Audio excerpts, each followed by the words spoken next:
On to the United States now. The Biden administration is needling China again, this time with a trade deal with Taiwan. It was signed yesterday. Taiwan has called the pact historic. They say this is the most comprehensive in 4 decades. What do they get out of it?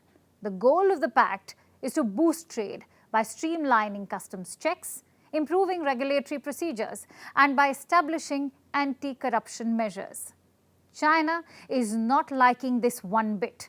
It has sent across this warning.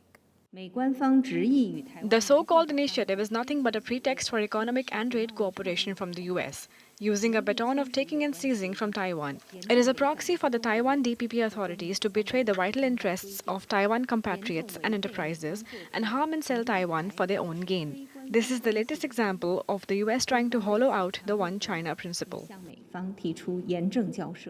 The outrage is genuine. China's reaction is on expected lines. Taiwan is a touchy issue.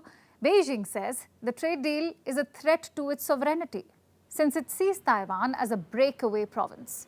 Beijing has vowed to reclaim the island, and it doesn't rule out using force. In recent years, these tensions have only risen, mainly because of the actions by the United States.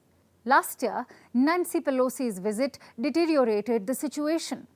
Back then, she was the Speaker of the US House of Representatives. So she became the highest-ranking US official to visit the island in 35 years. China had condemned this visit. It had called the visit extremely dangerous. Beijing responded with provocative drills around the island. The PLA launched ballistic missiles. Some of them even flew over the island. There was stern diplomatic response too. The US-China relationship hasn't recovered since then. There are virtually no diplomatic exchanges. US has tried to resume dialogue, but China refuses to talk. Now we have a trade deal with Taiwan. Is it a counterproductive move? Well, it seems like it. While the accord is a first, since 1979, the pact falls short of a comprehensive trade agreement. The deal is limited in scope. It fails to address several key issues like tariffs on traded goods and double taxation, which is a pain point for Taipei. So the agreement will have a narrow impact, and it risks raising tensions with China. Is this even worth it? Biden's priority was to manage differences with China and avoid a conflict under any circumstances. In fact, a few days ago, he said, "We'll witness a thaw soon." Listen in. At the Bali conference, that's what the President Xi and I agreed we were going to do and meet on. And then this silly balloon that was carrying 2 freight cars worth of spine equipment was flying over the United States, and it got shot down, and everything changed in terms of talking to one another. I think you're going to see that begin to thaw very shortly. Well, it has not happened yet. Instead, the hostilities are rising. Just listen to what Blinken said today. So Russia's aggression hasn't distracted us from meeting the challenges in the Indo-Pacific. It's actually sharpened our focus on them. And our support for Ukraine hasn't weakened our capabilities to meet potential threats from China or anywhere else. It's strengthened them.